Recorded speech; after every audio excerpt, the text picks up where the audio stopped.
Bonjour et bienvenue dans ces réflexions autour de l'assassinat des vies sans valeur sous le national-socialisme.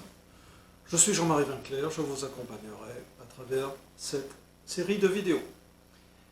Nous avions vu dans notre première vidéo la chronologie de ce qu'on appelle l'action T4, c'est-à-dire l'assassinat des handicapés et des malades allemands, entre 40 et 41, en Allemagne, avec autour de 70 000 victimes.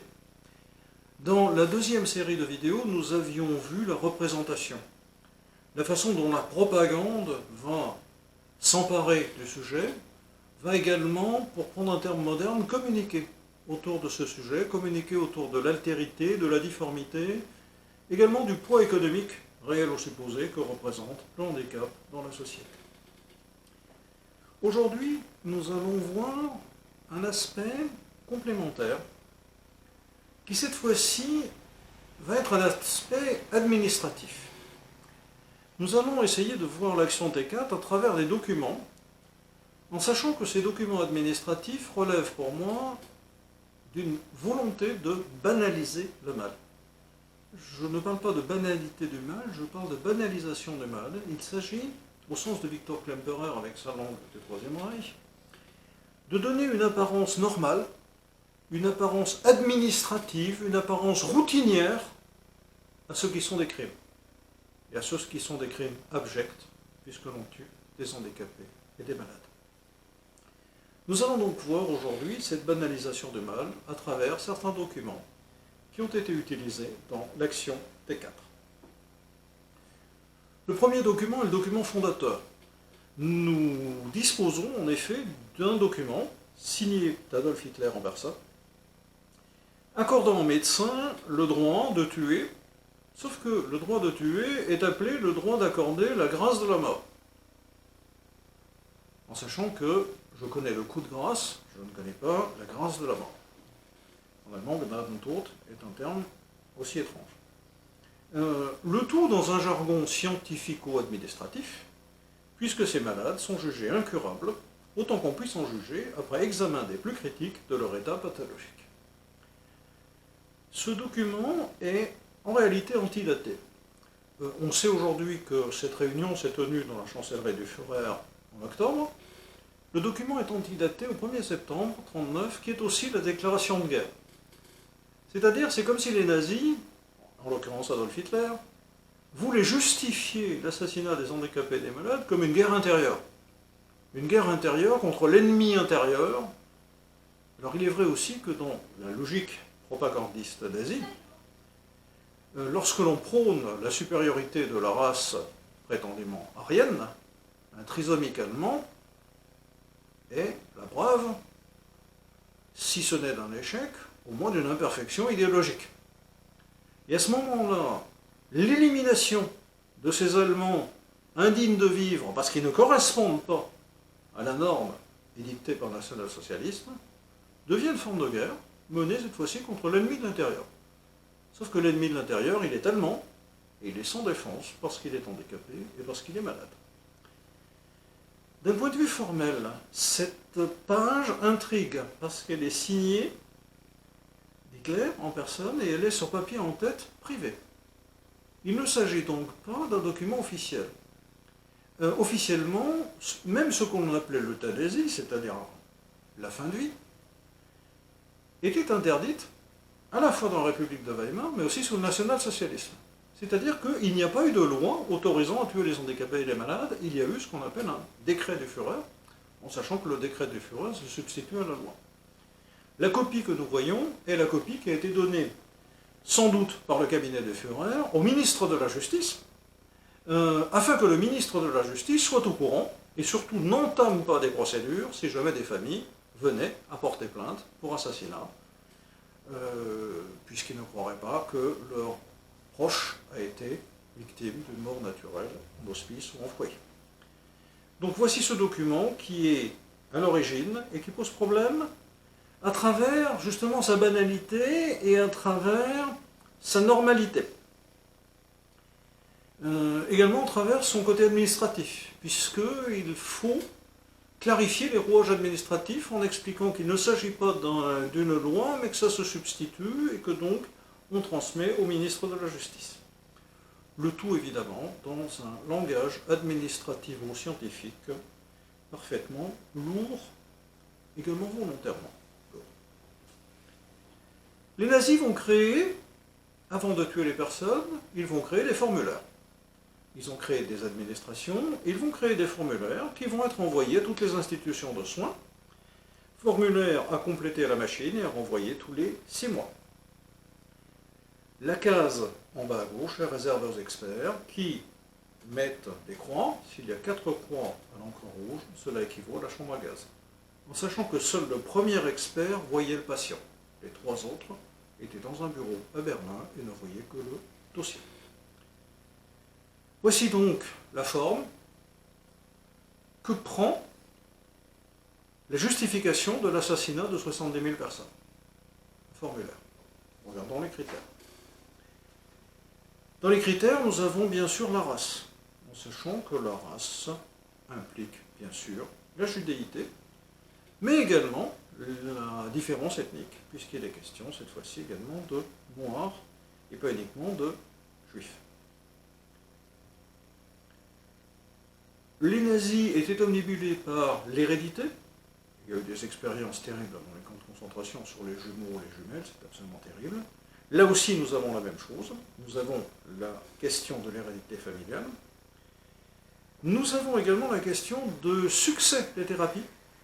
L'idée est encore une fois de répondre aux critères d'incurabilité. Nous allons voir qu'il y a aussi un critère d'utilité ou d'utilisabilité, puisqu'il faut indiquer le pourcentage de réussite du traitement, sachant qu'un pourcentage faible, voire nul, équivaut à la chambre à gaz. Voici également ce que nous avions déjà vu dans la représentation de propagande de l'hérédité. Voici, cette fois-ci, le facteur de criminalité. Le facteur de criminalité est lui aussi présenté comme héréditaire, lui aussi présenté comme pathologique, et donc le casier judiciaire fait partie des rubriques à renseigner. La dernière rubrique est particulièrement inquiétante puisqu'il s'agit du pourcentage de travail produit par le malade en comparaison avec une personne valide. Il s'agit ici très clairement de l'utilité. Quel est le pourcentage d'utilité, d'utilisabilité, de productivité de cette personne handicapée par rapport à une personne valide? Là aussi, une personne improductive est vouée par les nazis à la chambre à gaz. Cette banalisation du mal prend donc cette forme-là. Voici un formulaire de T4 rempli, expertisé, qui a conduit une jeune femme à la chambre à gaz, ce que nous voyons en bas à gauche avec les 4 croix à l'encre rouge.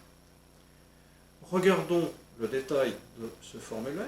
Il s'agit cette fois-ci d'une patiente juive, soignée dans l'asile de Steinhof, qui est le grand asile psychiatrique de Vienne. Depuis 1934, elle avait à l'époque 25 ans. Elle était âgée, lorsqu'elle a été assassinée en 1940, de 31 ans. Peut-être la date en haut est-elle la date réelle d'assassinat. Le diagnostic est celui de schizophrénie et d'altération de la personnalité. Visiblement, c'était une pathologie très lourde. Le terme utilisé pour indiquer le pourcentage de travail et le pourcentage de productivité est terrible puisqu'il signifie très exactement inutilisable. Inutilisable valant dans la logique nazie la mort dans la chambre à gaz. Voici, dans cette banalisation du mal, voici à quoi ressemble la justification de l'assassinat d'une jeune femme de 31 ans. Et voici la forme que prend cet ordre de tuer. Cet ordre de tuer avec des initiales, souvent les médecins et les spécialistes signés d'un pseudonyme, afin que leur nom n'apparaisse pas. Et donc ce sont des signes plus et des initiales qui signifient l'ordre de tuer, l'ordre d'envoyer à la chambre à gaz. l'administration de T4 va mettre en œuvre toute une série de dissimulations à la fois administratives et comptables. Alors, c'est logique dans la mesure où il s'agit d'un programme secret, première chose, donc il ne fallait pas le dire. Deuxième chose, afin de ne pas attirer l'attention, ces morts devaient apparaître comme morts naturelles. Alors vous allez voir que là aussi, la banalisation de la mort va se faire à travers l'administration. Voici un autre dossier, toujours autrichien, autour de Hartheim, d'un patient viennois qui était soigné à Linz, à Niederrhein, du moins qui a été admis à Niederrhein en date du 30 septembre 40. La signature est assez inquiétante puisque c'est le docteur Lohner qui est à la fois à la tête de l'institution psychiatrique, mais aussi le numéro 1 de Hartheim, c'est-à-dire c'est aussi le chef du centre de gazage. Autre cachet qui inquiète un tout petit peu, prévenir 8 jours à l'avance pour les visites. En effet, il s'agit ici de la date réelle du transfert, donc ce patient a été sorti du foyer où il était, il a été transféré à Linz, et il a été gazé, sans doute le même jour, à Hartheim. Nous allons voir comment l'administration, va nier ce gazage et va également banaliser cette mort pour en faire une mort naturelle. Déjà, on envoyait des faire-part de décès. On assassine, mais ensuite on envoie des faire-part de décès, selon des formulaires normalisés. Il est normal d'ailleurs également que ça se termine par Heidelberg. Ces faire-part de décès n'étaient pas établis par, ici Hartheim, mais par une autre institution en Allemagne. En gros, ils s'échangeaient les courriers. Il y avait des coursiers à moto qui allaient d'un lieu à l'autre et qui emmenaient les faire-part de décès qui, à ce moment-là, étaient postés à l'autre lieu. Le but était de brouiller les pistes et de faire croire que cette personne était morte après avoir été transférée dans un autre hospice, encore plus loin d'ailleurs, en Allemagne. Première idée, éloignement géographique. Deuxième idée, on va donc créer une date fictive de transfert, sachant qu'à l'époque, cette personne était déjà morte gazée, et on va laisser, toujours fictivement d'un point de vue administratif, cette personne vivre dans un foyer lointain pendant quelques jours, sachant que les nazis se payaient à ce moment-là des droits journaliers qui allaient dans la caisse de la T4. Donc, vous avez un lieu de mort qui est faux, et vous avez une date de mort qui est fausse, puisqu'il est arrivé le 30 septembre à Linz où il était gazé. Officiellement, le 3 octobre, il est transféré en Allemagne, et officiellement, il est mort une semaine après, le 10 octobre. Le tout sous forme administrative, signé, avec cachet et salutation officielle. On met également une cause médicale, naturelle, pseudo-naturelle de décès, tuberculose, qui a comme fonction de finir de banaliser ce qui était un assassinat. Je précise que dans cette banalisation, les nazis allaient jusqu'à pousser la perfidie en proposant à la famille de récupérer les cendres du défunt ou de la défunte, en sachant qu'on envoyait des cendres au crématoire, mais qu'il ne s'agissait pas des cendres de la personne. Là aussi, ces documents administratifs font partie du processus d'assassinat, en ce qu'ils le banalisent, en ce qu'ils le normalisent, et en ce qu'ils enlèvent, bien entendu, tout le côté monstrueux, tout le côté révoltant également de ces assassinats. Nous vivons aujourd'hui dans un monde de statistiques. Les nazis étaient, à l'image de leur temps et à l'image du XXe siècle, les nazis étaient férus de statistiques. Ils ont établi des statistiques, y compris sur l'action T4, y compris sur l'assassinat des handicapés et des malades. Alors, là aussi c'est paradoxal, puisque ces statistiques ne devraient pas exister. Il s'agit d'un programme secret, donc ces statistiques n'ont pas existé. Or, il s'agit de statistiques internes de la T4 que l'on a retrouvées par le plus grand des hasards dans un placard à Hartheim. Ce sont donc les Américains qui ont découvert une statistique de la T4 qui n'a pas été détruite. La T4 fournissant ainsi, sans le vouloir, les indications précises, chiffrées, de crimes qu'elle voulait cacher. La seule dissimulation est ici l'utilisation de termes de désinfection, puisqu'on parle de 70 273 désinfections obtenues entre 40 et le 1er septembre 41, c'est donc l'action T4.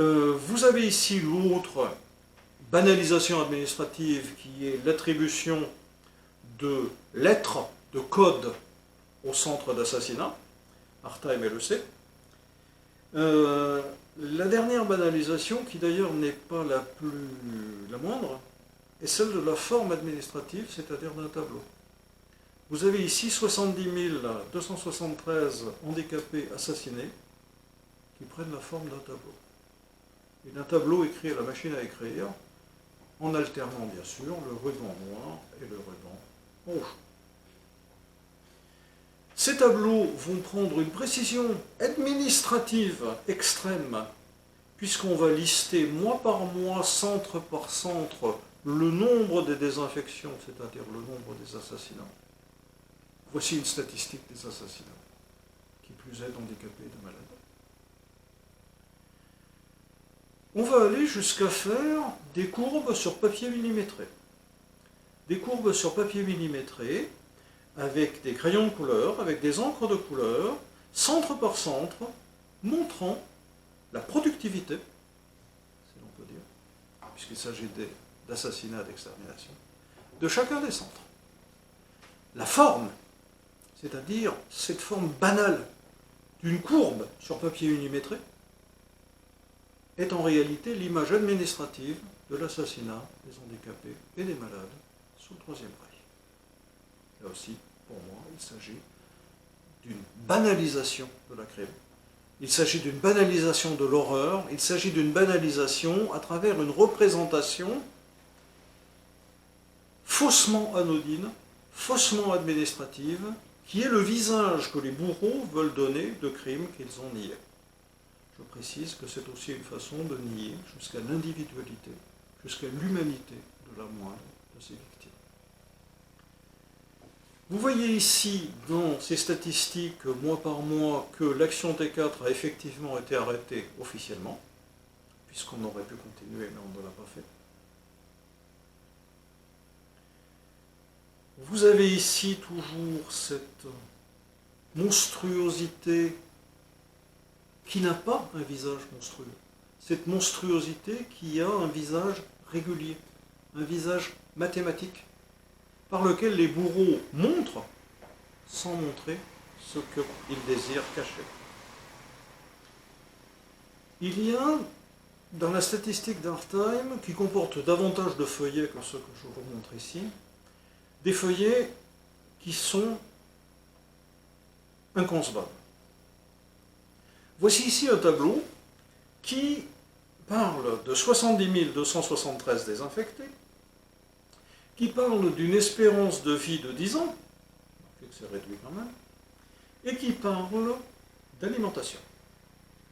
C'est-à-dire que voici un tableau qui nous montre ce qu'auraient mangé les handicapés et les malades s'ils avaient continué à vivre.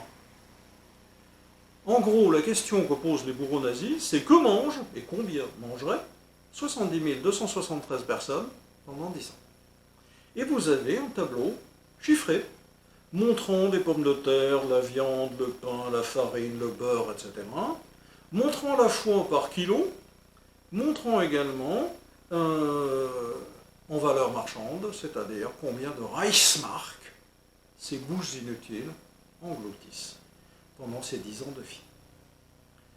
Alors, les chiffres que l'on obtient sont à la fois exacts et à la fois monstrueux, puisque on prend 10 ans, 10 ans c'est 365 rations journalières, sachant que je n'ai pas vérifié s'ils ont compté les années bissextiles, mais ils sont bien capables, et donc on multiplie 10 par 365, que l'on multiplie encore une fois par 70 273. On obtient donc un facteur multiplicateur énorme qui va, certes, juste d'un point de vue mathématique, c'est une règle de 3 améliorée, ce facteur multiplicateur va conduire à des résultats monstrueux. Le tout présenté, on croirait un problème dans une école primaire, en admettant que la nourriture des patients dans les institutions restera semblable à aujourd'hui, même après la fin de la guerre, Les économies en produits alimentaires, à raison de 70 273 désinfections et d'une espérance de vie de 10 ans, c'est la règle de 3, seront les suivantes.